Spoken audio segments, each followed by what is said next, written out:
So hello everyone. Today we will discuss IFS for Shame and Guilt by Martha Sweezy, Chapter 10, the Navigate Obstacles to Unblending, pages from 170 to 196. So let's take a moment. Put your hand up when you want to start the discussion.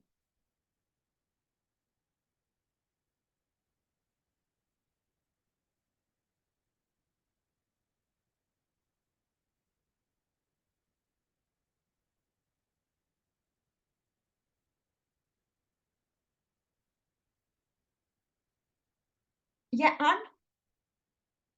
I had just a question about the pacing of some of these scripts. So, for example, on page 175, she's talking about Sebastian's good turn gets punished.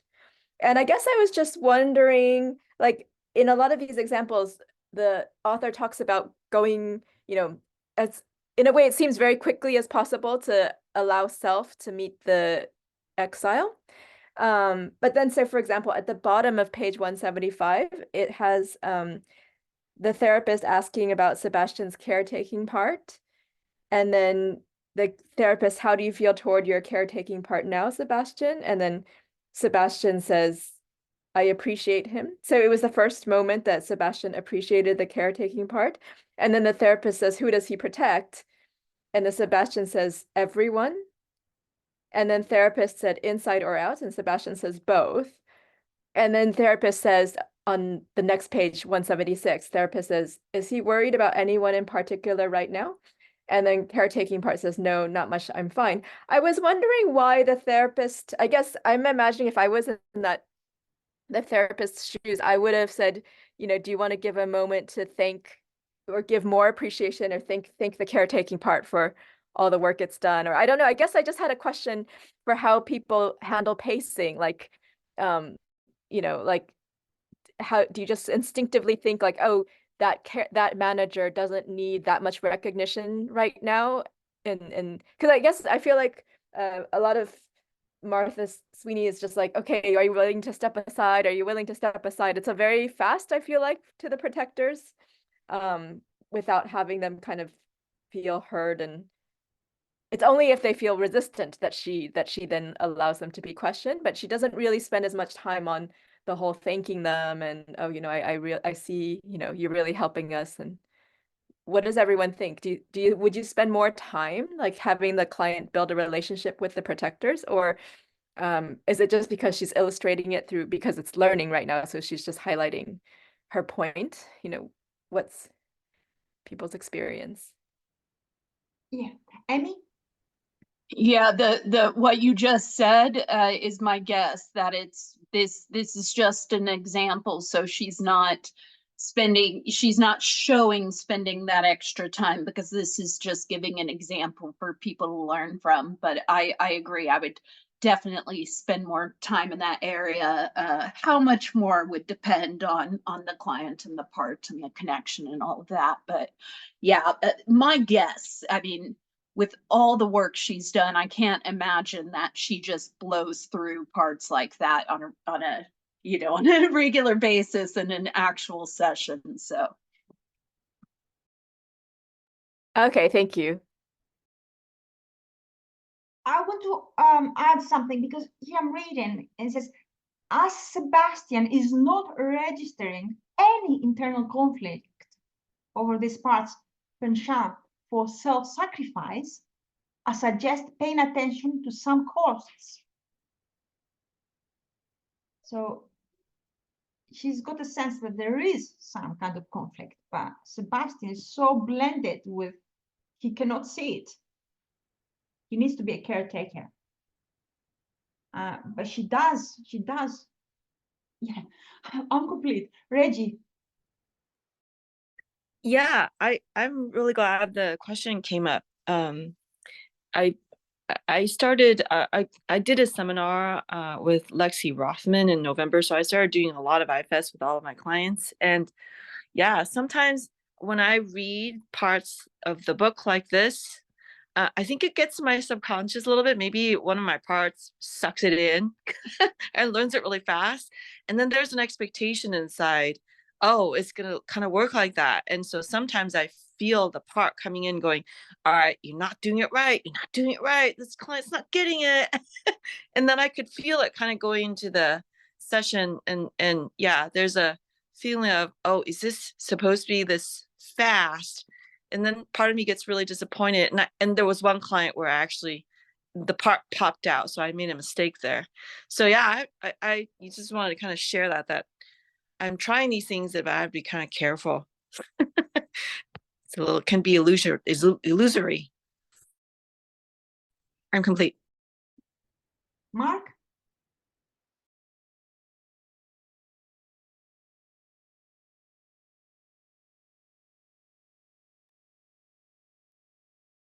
Yeah, Mark?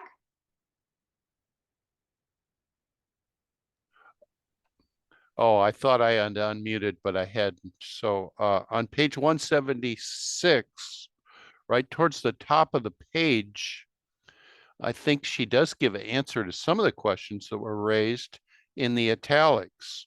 Like the first italics, the caretaker part is blended and has been throughout the conversation. But below that, then, after she asks a question, because the caretaker part doesn't believe he needs help, Martha Sweezy, presumably, the therapist, am looking for a target part to get some traction with an inner inquiry. So right then she recognizes that that part is blended. So let's go find another part. And then a little while later, she says the caretaking part sacrifices Sebastian's good sense, but he also helps Sebastian feel good about himself.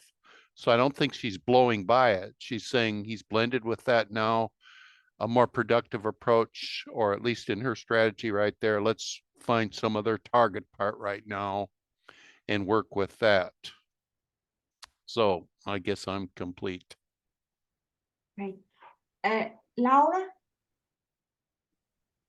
Yeah, I had quite strong emotions when Anne brought this topic, because I realized, I think I was listening to the same passive training by Lexi, and I wish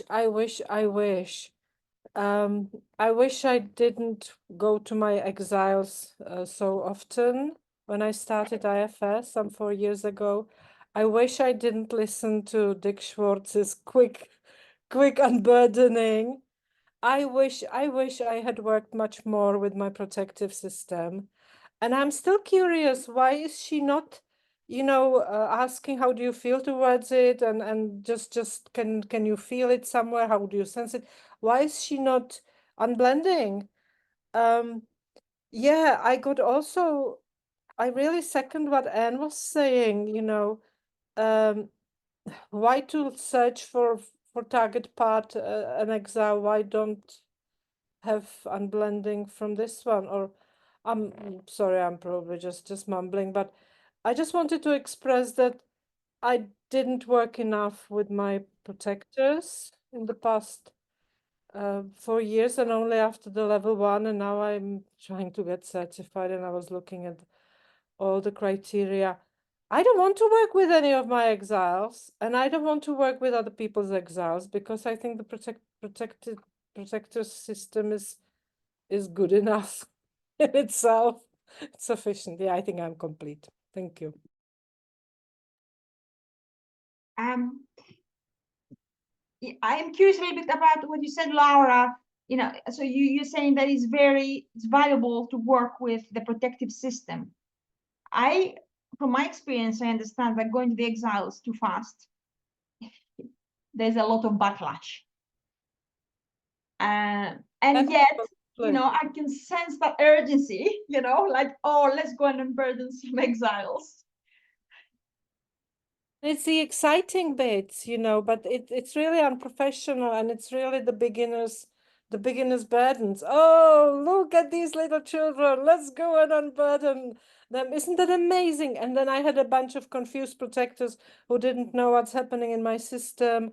And it was just really like painful if I didn't work with the ancestors, you know, with the ancestral healing. And now I pass automatically. I presume I have no self-energy. I'm just really, so I pass all my children and even the protectors I pass to my ancestors to be taken care of them and my spirit guides, because why not? If there are shortcuts, I use the shortcut.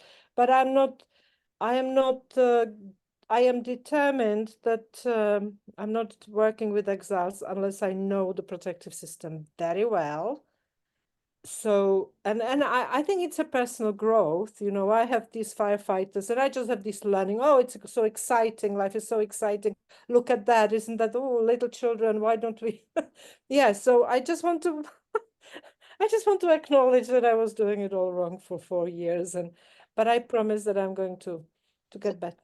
Yeah, now, I know, maybe not too relevant, and I'll come to the what Anne said. I'll come back to that. Just to say, even for my system, I have a part that wants to, you know, wants help with working the. It believes it needs help to work with the exiles, because you know, with the protective system, I seem to be able to do some work even on my own, completely on my own with journaling. But the exiles, I do need, you know, and I feel like, oh, maybe working with somebody else and burden the exiles and I'll be free. But yes, I get to what you're saying, that, you know, it does take patience. It takes a quality of self called patience. Great, thank you. Thank you, Laura, thank you. So just to add to this about Sebastian, right at the end of this vignette, it says, because the part would not admit to any ambivalence or conflict with other parts, I decided I should just focus on getting him to unblend by introducing him to Sebastian's self. So she goes back and says, okay, let's focus on unblending you, because there's no traction, as you know, Mark, you mentioned. So back to square one, you know, introducing the protector, the caretaker, to the self. And it is quite interesting that it says, I decided I should just focus. Yeah, but this is the biggest job, isn't it? Does it? I'm not entirely sure. Anne, are you okay with the answers, or? Yeah, thank you everyone. They're really great. I really appreciate it. I had just another thought as well. Like, I guess there is something about hearing the voice in which someone is speaking, like much beyond just the words they're saying. Because I've noticed in some parts Martha Sweezy will say, "Oh, I realize it's a part responding," and I don't think from the words. Maybe from the words it sounds like a part, but probably it's also from the tone and the unilateral perspective that's being taken. Versus maybe if someone's speaking and they kind of say, well, there's partly this, but I also see this. I guess it's how much warmth or presence is both in the voice, in the perspective, in the words all together, that then the therapist kind of makes a judgment for how much blending there is and how much it's someone speaking from a part, and how much that part is very vigilant. And so I guess the whole time you're just trying to guess from so many factors that maybe we can't see from the script entirely. Yeah. And I also had a friend who had a huge backlash from her protectors. Like, she couldn't sleep for months and months and months because she worked with a therapist only on exiles, and it was actually it was a big problem. So yeah, definitely a real thing. So yeah, thank you everyone.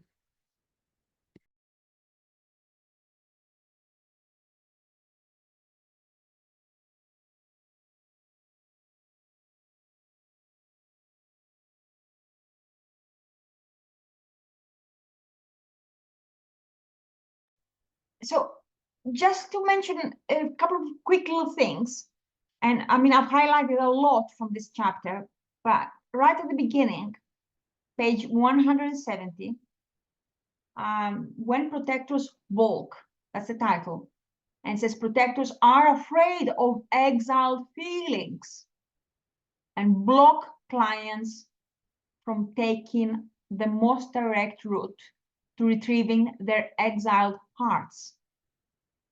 So this is interesting for me to think of that in that way. Like protectors are actually, they are really afraid. Because I was thinking before, it's like protectors don't want me to experience my my exiled feelings, but actually it's the protector who is really, really scared for his part or her part, for itself, for its, I don't know what it is, for its entity. The protector is scared. The protector is blocking. So I'm interested, you know, for me in my head, kind of like, I know it's simple, okay, I know that kind of stuff, but I really like the way she puts it. Like protectors are afraid of exiled feelings. Even though I would have put it maybe before that, you know, protectors, they don't want me to experience my exiled feelings. It's not so much about the protector being afraid, it's about the, you know, me experiencing that. I'm not entirely sure. Does that make a little bit of sense to anyone? Anne? Yeah, I think that's a really interesting thing you brought up, because I can get very confused if I'm working with myself, not self, but like if I have a protector, I'll feel like the protector has the vulnerable feelings within the protector too. Like Yeah. I'll feel like the protector's scared. I'll feel like the protector's worried or sad. And so it does get kind of mixed in, and it doesn't always feel like, oh, the protector just has the protection feelings and the vulnerable feelings are only in the child. It doesn't always separate out so cleanly like that. So yeah. Oh yeah. So yeah, the protector can overlap with the exiled energy for sure. So you can, Yes. yeah, definitely. Yeah. Yeah. Thank you. Marlene? Yes, it makes sense to me because in the next few sentences, it talks about the protectors don't trust the self, which I experience with all my blending, is that they definitely don't trust me to be capable, to be, have high level cognition. They think that they can't trust grown-ups, it says. They see the client as a child who they expect to help rather than a capable adult who can help them. So the roles reversed. They don't think that I in self can help them. They probably think I'm going to punish them or eliminate them or try to banish them. So they're in charge and they are very stubborn and strong. And I have a worried part right now that's very blended. And it's distracting me from focusing. And it's making me be outwardly referented. I'm like focused on another person, another activity. And it's almost like I'm coming in and out of consciousness. And that worried part doesn't trust the self of me, my authentic self, to be calm or rational. It really sees it as another exile, an afraid little girl.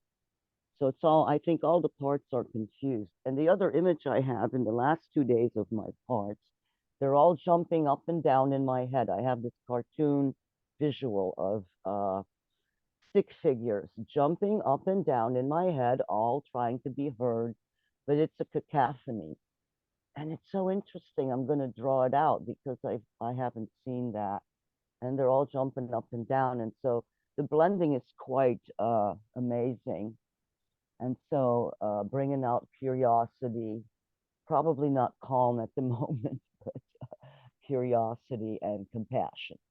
Thank you. I'm done. Thank you. This is so helpful. Yes, you're right. There's no trust, so they don't. It's not about me because the protector sees a child, and they definitely do not trust the self. So you're right. When you read further down, it makes more sense. And some firefighters doggedly reject help. So some clients, it can happen. They come initially for help, and then some of their protectors will be like, no, don't go there. Yeah, Laura?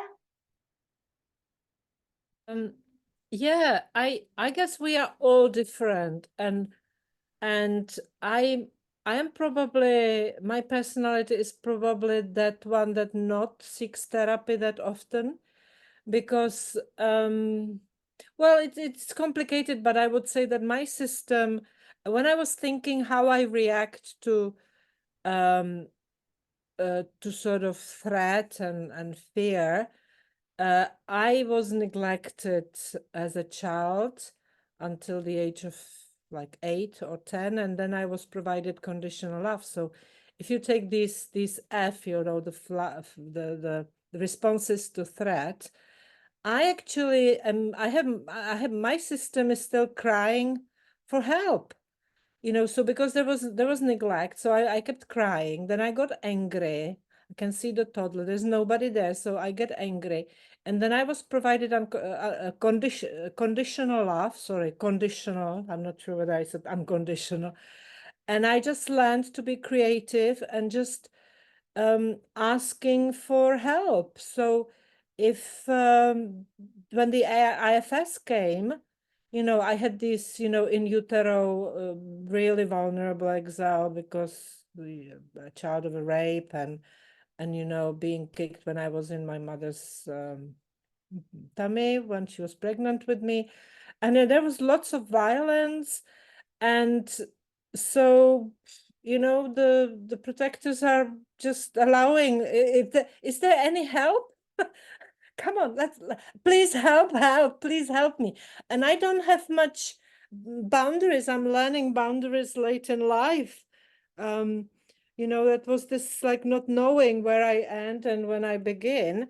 But I think the IFS for me was really releasing, because I got very quickly in touch with my vulnerable children and started to heal them. But the protective system, they were just confused. So we are all very different, and I would like to point this out, but it's not in single. Laura, you know, I don't know about your system, and I do wonder with some people who reach out for help, whether they have other parts that say, we don't trust that help or any help.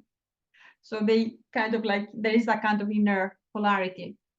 There is a polarity. I have cry for help and fight. I don't have much flight. I don't have much freeze. Well, I do have freeze, but I don't have much faint. I don't have much appease. But I either fight, you know, I cry for help, and if there's no help, then I just I have outer critics. I just criticize the world is bad. You know, the world is dangerous. So if I'm not helped, but this was a kind offer of help from Dick Schwartz. So yeah, Great. it's very interesting how the childhood yeah, prepares us for the responding when we are adult. And I would sort of say that I was so wounded when I was a kid that I think I would qualify for some narcissistic, you know, perpetrator threat, because this was my survival style. So just to explain that not many narcissists, I don't think I'm a narcissist, but come to therapy, and still I'm here. Great. Quite an insight. Thank you, Laura. And thank you for your vulnerability.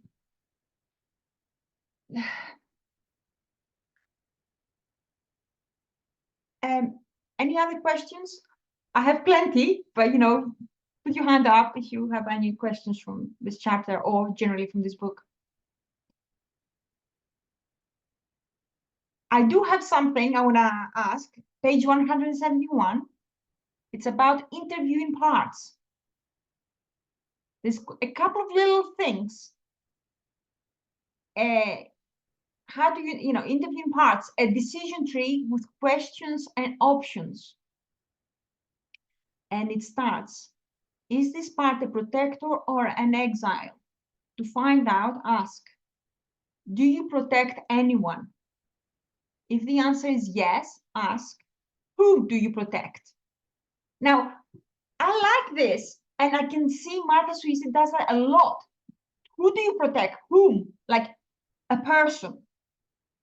But often, I think it takes time for someone to get to know their parts and to relate in that way. I She goes straight to this. Who do you protect? Tell me. You know, only in a nice way. But for me, it would be like, what are you helping? Why are you doing this? But can you see in that wording? It says like, you know, where is the relationship? Where is this other part you're protecting? Who do you protect? Rather than what are you helping? That's my normal, like my gentle, soft way of like, yay, we're just having a normal discussion, not about, you know, I'm not expecting you to find out, you know, like little human beings within you. So, but she's more like direct in that way. She loves that question. I've noticed that question again and again. Who do you protect? Whom do you protect? Do you protect anyone, like a person within you? Yeah. So that's one thing, just to highlight that. I'm not entirely sure if I change my ways. I might try her way. And do you want to say something? Oh, I just want to say I totally agree. I thought that all the time. I was like, I don't think everyone would just automatically, their manager would be, oh yes, I'm protecting this person. That's just so much awareness that, yeah, I completely agree with what you said. Yeah, thank you. Mark? Yeah, that second paragraph on page 170 that continues on page 171, that's right before the interviewing parts, a decision tree with questions and options. To me, that puts into context what we were just saying. So I'm going to just read and then comment on that one paragraph. If protectors won't follow our lead, try something new, we suggest. We have to follow them. We have to follow the protectors instead, moment by moment, question by question. Along the way, we keep inviting them to be curious, an invitation to be curious. I think that's one of the 8 C's, right? Curiosity. And eventually, if all goes well, she's not saying, and eventually it will all go well if you just ask the questions exactly the way I have them in this book and stuff. So eventually, if all goes well, they are willing to jettison their overperformed old scripts. This makes therapy, as I said in the last chapter, a lot like improv theater, a lot like improv theater. So to me, that's a key sentence right there, a lot like improv theater. So we read these examples and say, oh my gosh, how stupid can Martha Sweezy be to, like, I wouldn't do it like that. You know, what is she saying here when she says it's a lot like improv theater? You're responsible to know your client, to get to know them, to work with them. And she's trying to write a book that gives some examples. And then it says this chapter illustrates through several cases with commentary some ways of keeping a session going when protectors aren't cooperating. And then the box below outlines the decision tree and stuff. And then, like, to me, if you look back at page 175 at the top of that page too, Sebastian's good turn gets punished. That paragraph right before she gives the script, that's an example of working with him. Like, she knows he's a 27-year-old cisgender heterosexual Asian American grad student, caretaking part, emulates his father, sets limits, and this girlfriend who's addictive process and all this. Like, there's this huge background there. Like, she could have written 3 or 4 pages to explain, here's all the stuff I know about Sebastian from working with him for the last 2 or 3 or 4 months or whatever it is. So I think sometimes we just read a sentence and say, my gosh, how stupid is that? Or like, there's our responsibility to anyway, and about keeping the flow going and all that stuff. And then like one more thing I put in there is in the chat, the protectors want to protect you from the exiled feelings.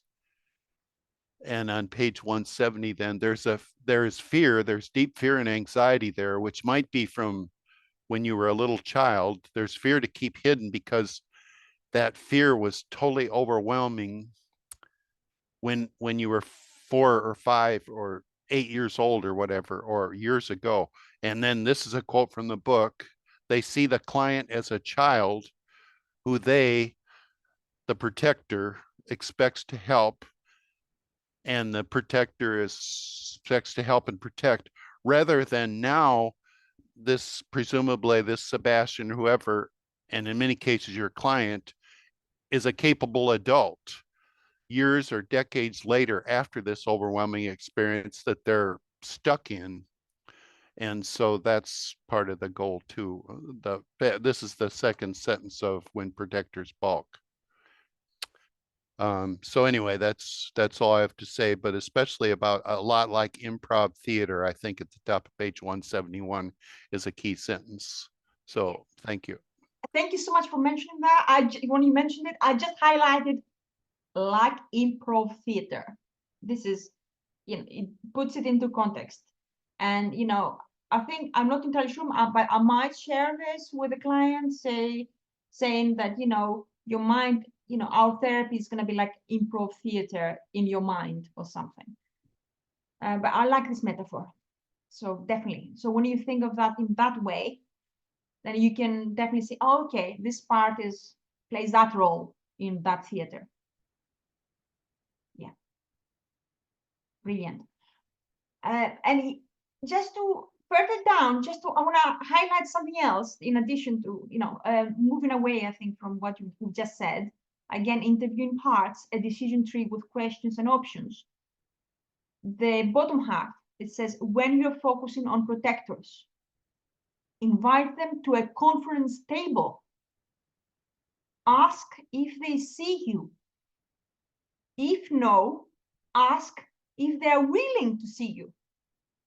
If no, ask why not. So I love that way because, I have come across clients, they cannot see self. And where do you go next? And this is a wonderful way of getting the client to connect with self or whatever, or part, or whatever is present. If they see nothing,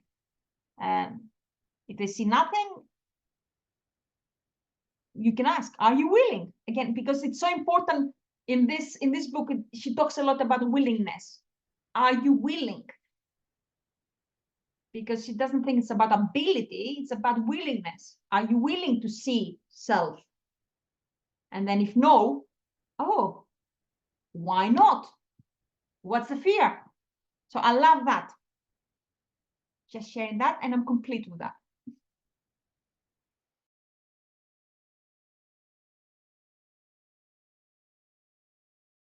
Yes, Anne? I had a question about the next menu, which is on page 181. And it was negotiate with the XL to prevent emotional overwhelm, which is very similar to something we've talked about a lot, which is when the XL overwhelms, then that's what the managers don't want. But my question is, what do you do when the XL overwhelms? So specifically at the bottom of page 181, she writes, if the protectors do not agree, we have to ask them to be patient. If an exile makes a jailbreak and overwhelms anyway, protectors become more distrustful and we go back to square one with them. So I imagine that happens quite often, right? That the exile does overwhelm even with the therapist and all that stuff. And so what do you do when the exile overwhelms and then the... Yeah, Laura? I will be sort of devil's advocate because I have worked with many therapists and I have a practice buddy who is certified level 2. And I remember like 3 years ago, 4 years ago, I would just like, oh, is this overwhelming or not? It's no. And if I haven't seen an exile overwhelming the system yet. There might have been lots of tears. There might have been lots of like grieving. And so the question, is it okay to be with this pain or is it too much? And I have never had an answer, it's too much. Because is it okay to be with this pain or is it okay to let it go and flow and release? Or is it really too much? Because everybody wants to get rid of the pain and everybody wants to sort of cry. It's at least my experience. And to the previous I just, and it's really, I just feel like I'm just now learning IFS after doing the level 1. The improv theater, it's just being able to tail the client system, not to lead, but to be on the tail of their process and let them lead it. Yeah, and if they start crying, just let a few tears, let go. Maybe, if it's overwhelming or raging, just it needs to be released, and then ask if it's too overwhelming. But it's so interesting that if people ask me, I said, no, it's not overwhelming. I just want to be with this. It's almost, so I never understood this question, but maybe it's personally me.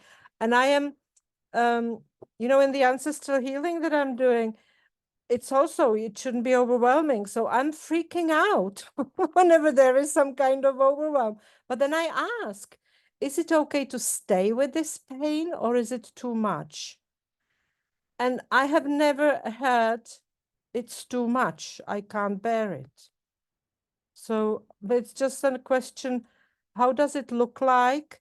And I still have to meet a client that will get really overwhelmed in the session, because I haven't, and I have had something like 300 IFS sessions, 300 hours.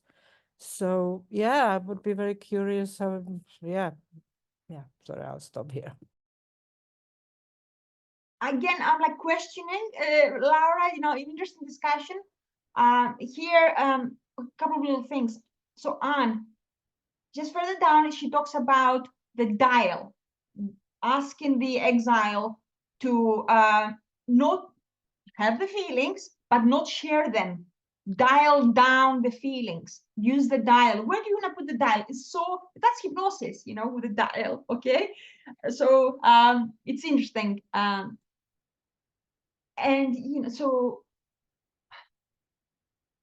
and my other thing is, here it says, if an exile makes a jailbreak and overwhelms anyway, maybe you do have the dial, but the exile still overwhelms the system. It says here, protectors become more distrustful, and we go back to square one with them when the exiles share their overwhelm.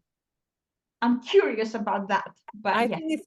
think if I can add one more word, because I learned the ritual art, and before I have a session, I do ritual cleansing, boundaries, and I do connect with spirit guides. So maybe that's a peculiarity, that I sort of create a space. I try to create a space for me and others that sort of makes this easier. Yeah, maybe, I don't know. Sounds a bit like grounding, yeah, or coping mechanisms, yeah, to help. Yeah. So Reggie. Yeah, I just wanted to share my experience and wondering too. Of all my clients, it's such a mixed bag. I've had ones where, in particular, this was a veteran who apparently has a very his critic part is 24/7. It doesn't stop. So when we once, maybe this was like 2 months ago, try to get past some of that and just ask for permission, there was a backlash, and then the others who there was another woman, and she's already now graduated from my service. She was around for maybe 2-ish years, and she got right into it and got into a 12-year-old who was jumping around in anger, and then a 4-year-old who was tied to a memory. And at that time I was doing more EMDR, and with EMDR, if you start the bilateral stimulation in the wrong place or the wrong timing, I don't know what it is. It's still kind of a mystery to me. That's my wondering. Then things loop around, and or it doesn't feel good, and the client says, I don't want to do any more EMDR. So I just wonder, if it's, I'm thinking of all these clients and I'm thinking, does it have to do with timing, rapport? And the part of me is like, who knows? Just have to.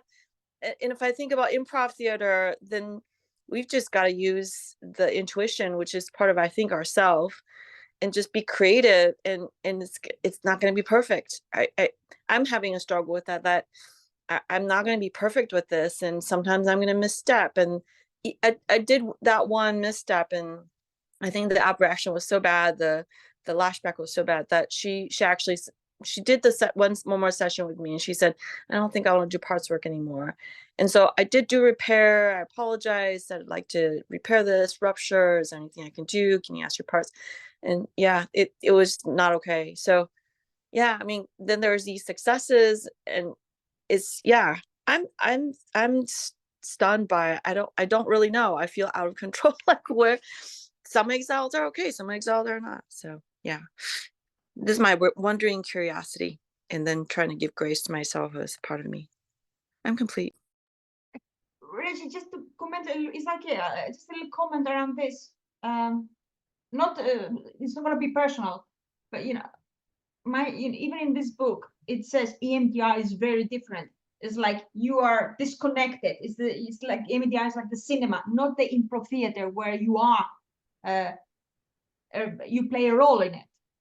So with EMDR, you take someone straight to the exile without permission from protectors, and then it's more like that. Although if it starts to loop around, they do say I'm certified, so there's a lot of stuff that goes on. It's not so black and white. They call it resourcing. So I just go back to IFS on that resourcing bit. But yeah, it goes faster into the exile. Yeah, that's true. And there is a huge amount of preparation. You get target lists. A lot of, they call it phase 1, phase 2. But well, complex trauma, all of my clients are CPTSD, and I just feel like we never really know when it's ready. When it's ready, we just gotta catch it when it is. But you're right, like EMDR is way faster into the exile. Well, you know, IFS would say work with the protectors, make sure you get permission, you are 100% like as certain as you can be. You know, and like Joanne Twombly, she wrote a book on complex trauma, and she talks about, you know, like you said, the resourcing, especially people need, with complex trauma, you need those extra tools. Yeah, I think she's on, I think there's a talk that I heard. Yeah, she does EMDR, I believe. She does a little bit of EMDR just to help the exiles, but she, you know, she does use the main, I think it's IFS. She uses IFS as, you know, to me, I think it's like IFS is the philosophy of how to live your life, and to do therapy, and to do everything. It's an approach. Like, you know, in my experience so far, the clients that have been successful in processing exile, when I do the EMDR bilateral, it takes about 2 years on average. And how is that if you just do IFS? What's you all's experience on when the exiles are, they kind of average, you know, kind of average, everybody's different, but kind of when they're ready, like making expectations, you know, it's not like within 3 months or 4 months, right? Grace? Yeah, so it depends on the part. It depends on the burden. It depends on how much a person has resourcing. Like there is no time. So when I first started doing IFS with a therapist, we worked on burdens that weren't very overwhelming, right? They were not honest, like they were little T traumas as opposed to big T traumas. And that is my suggestion for anybody who's working with someone who's having difficulty, because what that did is doing a little T trauma gave me as a client the experience of having an unburdening that went pretty smoothly and not with a lot of protectors around it, right? So you can work with an exile that doesn't have as big of a burden, and that would be a good place to start, so that gives a client also the experience of what it's like to go through an unburdening, and that develops more trust in the system with other parts that are watching, with self is here, like self, like there's this, the embodiment of self is great when you're in a unburdening situation. And I just want to say, being someone who has done EMDR as a client, the major flaw for me having complex trauma was that I did bypass protectors and go right to the exile, and lots of backlash, lots of firefighter activity. Didn't know it was firefighter activity at the time, but the reason that also at that time, when the practitioner would say, or the therapist would say to me, with that part that's coming in, go into another room or go into a chair, there was a part of me that believed that I had to follow the instructions of this person who knew better than me. And in order to do it right, I had to listen. And so my parts had fears and didn't have agency to say, no, I don't want to go in the other room, or no, I want to be right here, or no, I don't want to unblend, right? I'm not ready. So that's where the backlash happens to me. Because so actually with the MDR with IFS, right? And I also want to just add that doing IFS, straight IFS, pure IFS, I also still have those parts that come in who don't care about the overwhelm. When overwhelm is there, they're like, just get it out. It's better to release it. Let all this pain out. Like, so I have a part that doesn't trust that it's okay to go slow, or that the protector that might be scared of the overwhelm has a valid point. The point is that I'm trying to make is that I do have a part that wants to push the healing, that wants to let all the pain go, and it bypasses these other protectors. And I've learned that part I have to speak for, because my whoever's guiding me doesn't know that part's there unless I say, oh, there's a part here who wants me to push forward, right? Keep going, like push, even though I'm struggling. And then I usually, what will be a tell for me is I have a part that comes in and says, you're going to have such a hangover after this session. You're not going to be able to do anything. You're going to have to go to bed. You know, because what happens to me when I push through past the protectors to the exile, I get like massive headaches and fatigue.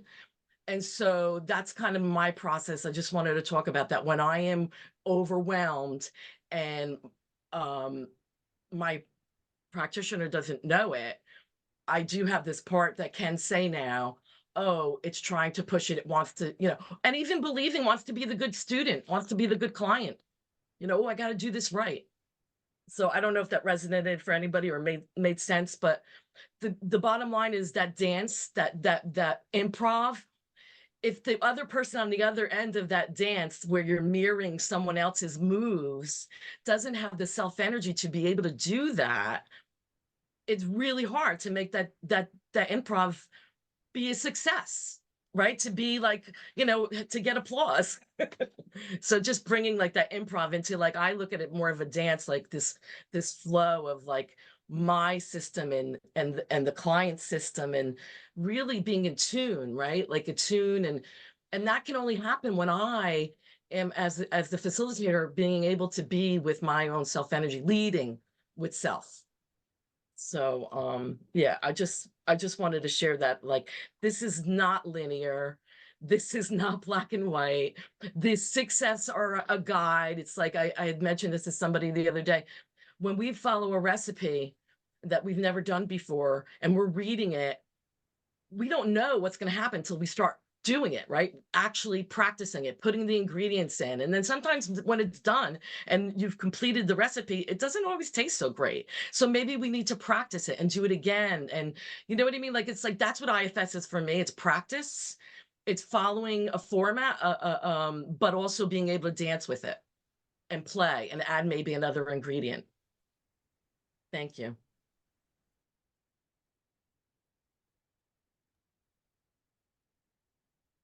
Thank you, Grace, for sharing your experience. Thank you. That's very insightful.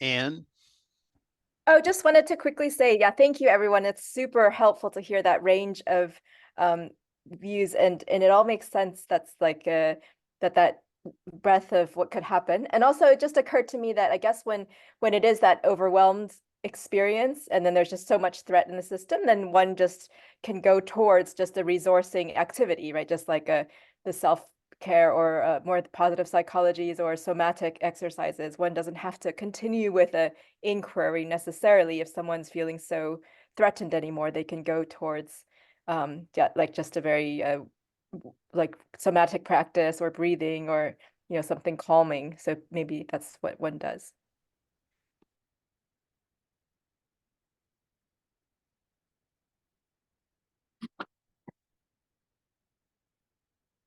I'll take the floor. I I had when Ivana mentioned that, oh, you mean resourcing, doing a ritual space. I had a part that got triggered slightly, so I just shared a picture of from Daphne Fatter that presented at IFS conference in 21. It says client self, therapist self, clients parts, protectors, therapist protectors, clients exhaust, therapists exhaust. And then at the top, the green one, it's actually the ritual space. It's the therapist's ancestors and awareness of cultural burdens and the client's ancestors. So this is what I meant, that I'm not the only one there for the client. And I found these pictures very powerful.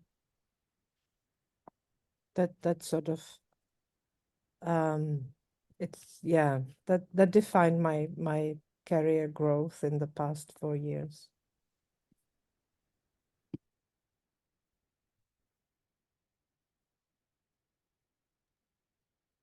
Yeah, I just also wanted to add to, so one of the things, like I said, I do pure, like when I say pure, it really is with IFS, with my practitioner, my therapist, and there is no resourcing. She doesn't tell me to pause, to breathe, to tap, to do any of that. What we do, and even if I'm alone and I'm overwhelmed, is simply just let the overwhelmed part or the protector that's afraid of the overwhelm know that they're welcome to be there. They don't have to go anywhere, and we don't have to go forward, and basically have a dialogue of respect and acknowledgement that this is something that will pause, and then simply make an intention to take a note and either spend time with it on my own, or ask the client to make a commitment to maybe just let that part that that's overwhelmed, that you're not going to leave it, it's not alone anymore. And then it could be followed up in another session or another time when the system has enough self-energy to guide.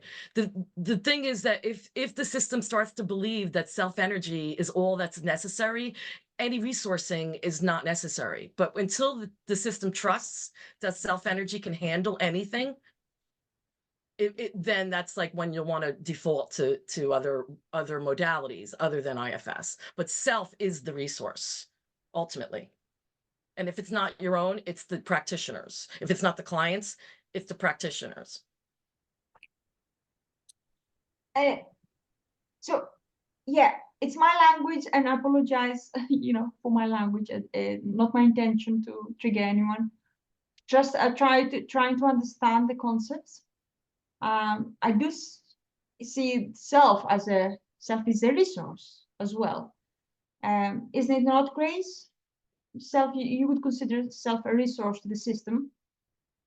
Absolutely. That's what the foundation of IFS. Yeah. But that's something that needs to be developed. Yes. It's not going to happen in your first session with someone. So if you are the practitioner, it's important that you have done your own work with your own system, so you have the knowledge of the embodiment of what that's like. And even if you like, I think that was really cool what Laura said about guides and other ancestors. Like, that's also something that can be used in IFS as a resource, which I have in Unburdenings. I have a guide that I brought in to help resource the unburdening. So, but those guides are self-energy, right? Like it's just an out, it's not the within, it's the energy without, right? Within the universe. And yeah. Oh, okay. This is a new I- concept for me, the guides. And- So and- yeah, Laura, yeah. And I didn't read it. There's a on the green, if you see the green, so Yeah. it says ancestral guides Yeah. and collective self-energy. So I would like to point out what Grace said. Thank you, Grace. That was amazing talking about your experience with the overwhelm. I feel my parts are so validated, my system. But the resource, if the therapist is often in self-like parts, and who is not, we are just human beings. But then recognizing that there is some kind of collective self, that there is some kind of source of kindness, compassion, love, it doesn't need to be religion. It's just something awesome, the awe, the nature, the just being, just bringing this to mind and to the session that there is beauty and love outside, which is called collective self, is very, very, I don't want to say resourcing, but it's sourcing. So if we manage to tap onto that, and I attended a very interesting talk on IFS and psychedelics. And Gracia, you did it with Brian Jordan and Guthrie Sayer, or what was the other guy called? He was their main speaker, and I really love him. He's agnostic. He doesn't believe in God, but his website is called Divine Origin. And he repeated again and again that you do not need to be in self. If you have just 5-10% access to the source, to your self-energy, that's enough. Pam Krause calls it weaponization of self. You are not in self, no, you're not supposed to be in self. You're supposed to be self-led, but it's just tiny amount of, and even if it's, oh, and I love what he said. He said, if there is the most suffering and pain, that he's always trying, that there is a bit of playfulness. And it's one of the 5 Ps. And sometimes the situation is really, especially, well, psychedelic bad trip, imagine monsters and anything.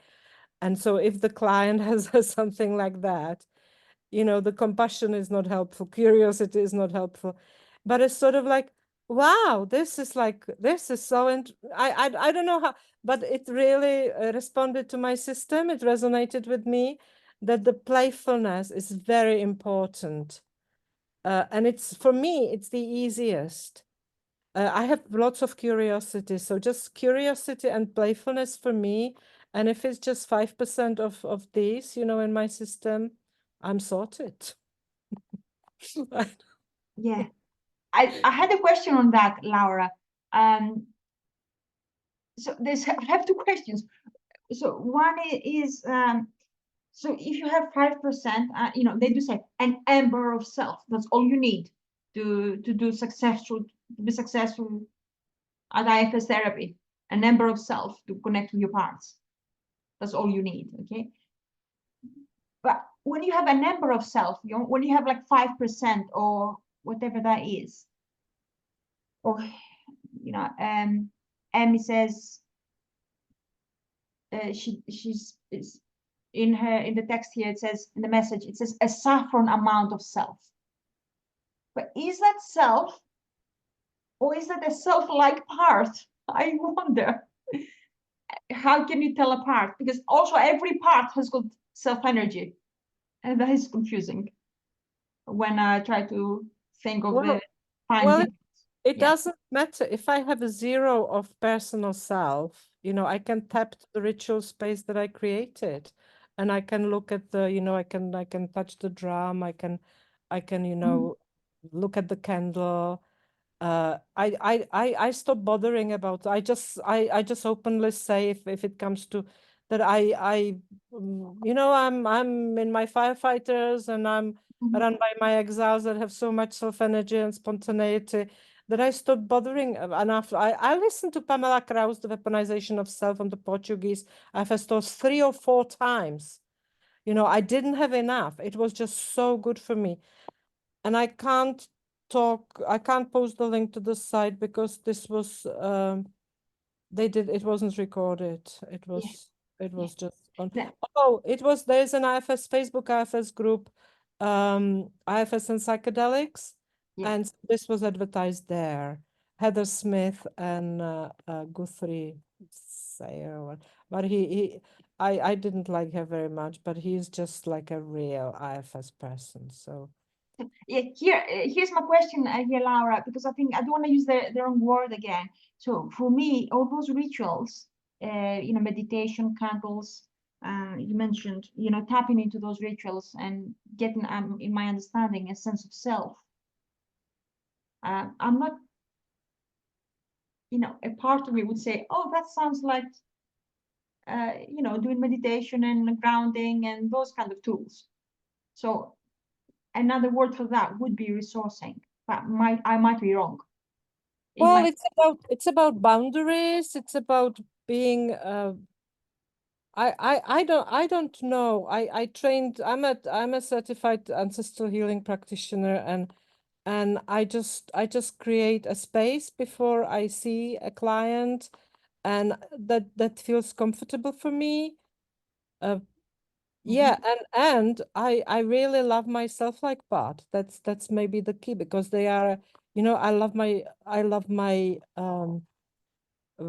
my overdoer, oh, this is so interesting, just like, oh, I want to learn this, or yeah. So, and I like the clever me part, who is just a toolkit of resources. So when the client is speaking, or when I learned to, oh, for me, I have so many talking parts, but holding a space and tailing the client's process is the most important skill Yes. that I learned in the past year and a half with the ancestral medicine.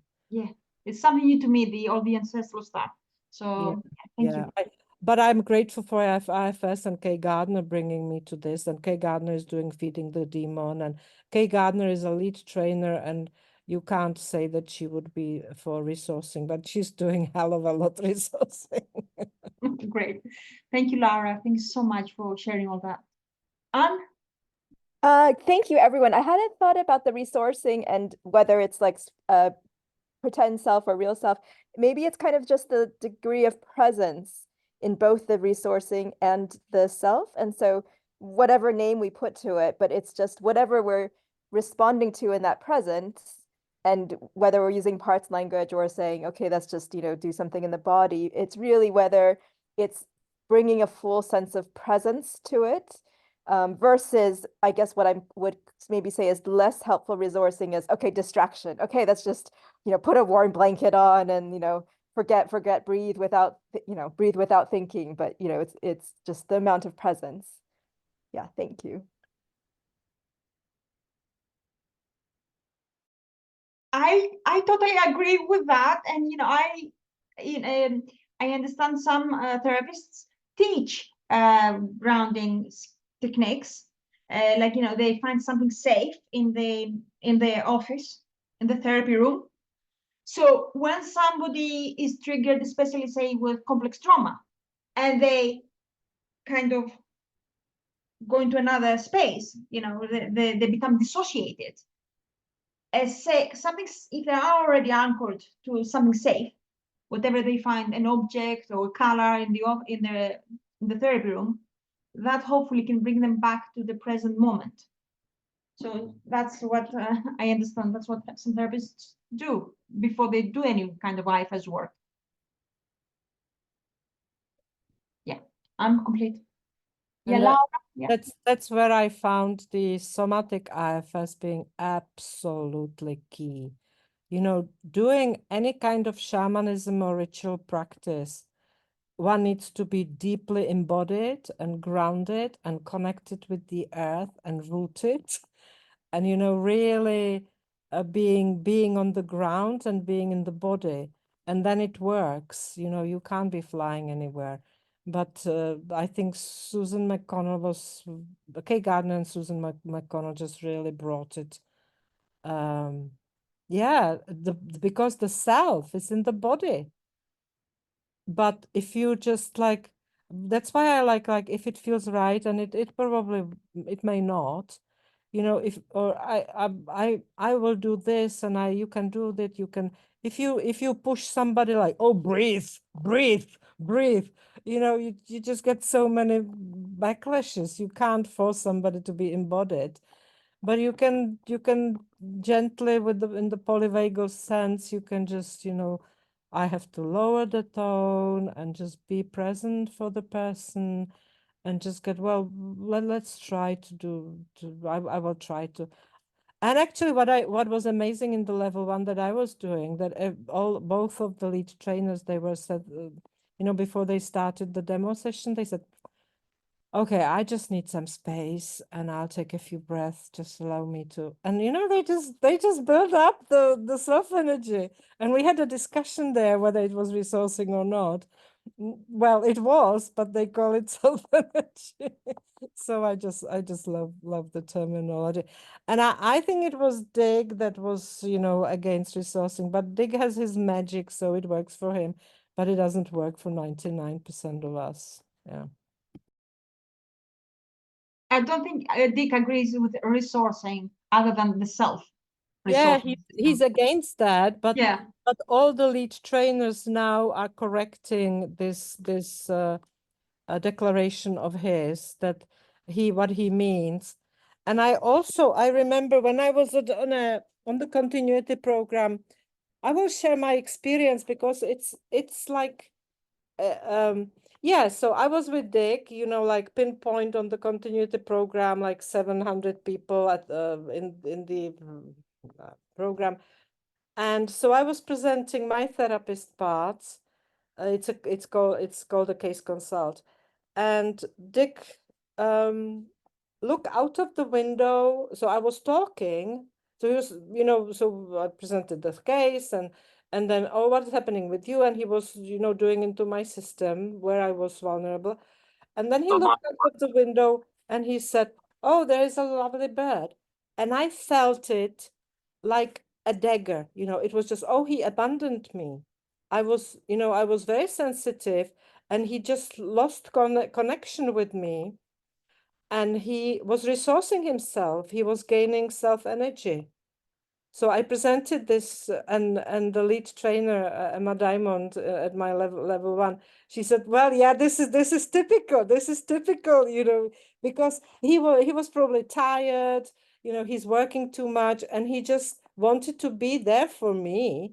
So he needed to gather the energy. So he looked out of the window, got the bird, but it was so interesting. I remember it, you know, that for my system, it was just like I was again it was a split of a second, but my system was so is so sensitive and vulnerable, you know, especially with him. Well, I was diagnosed with ADHD as a child. Well, I wasn't diagnosed because there was no diagnosis 60 years ago.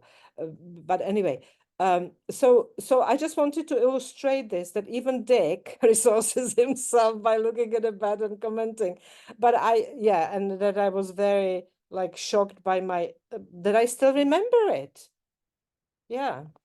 So that's sorry, talking too much. Oh, thank you. Oh no, that makes thank you for sharing that, Laura. That makes so much sense. Okay. Anything else to share, guys? I think maybe it's okay to wrap it up as I move on to private discussion. Are we okay with that? Unless anyone else wants to share anything else. I Yeah. just had one more question at about the last page. Yeah. Okay, sorry. I have to look at. Oh, it's on page 192, not the last page. 192 at the very top.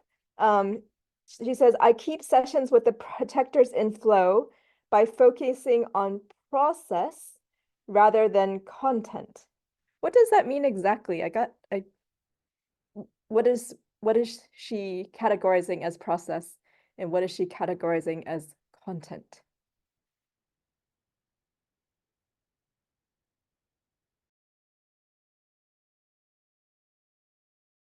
Well, in my understanding, it's the classical psychodynamic concept of here and now as a process, not focusing on what's happening, naming the parts, being concrete, but really be there with the client, presencing, be there present with the client. But sorry, I didn't treat it what was before.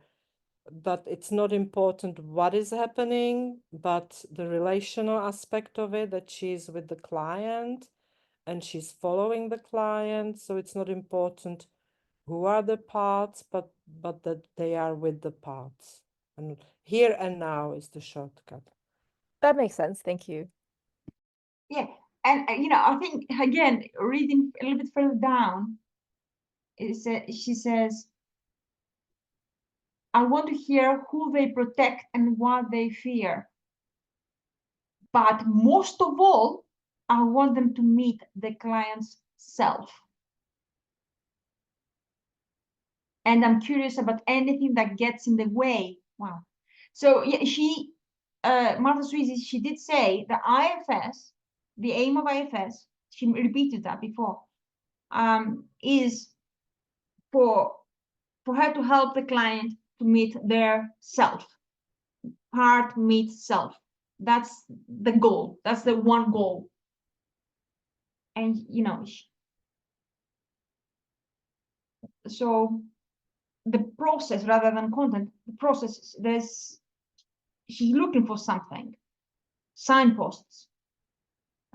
Who the parts protect? What are their fears? And are they meeting self?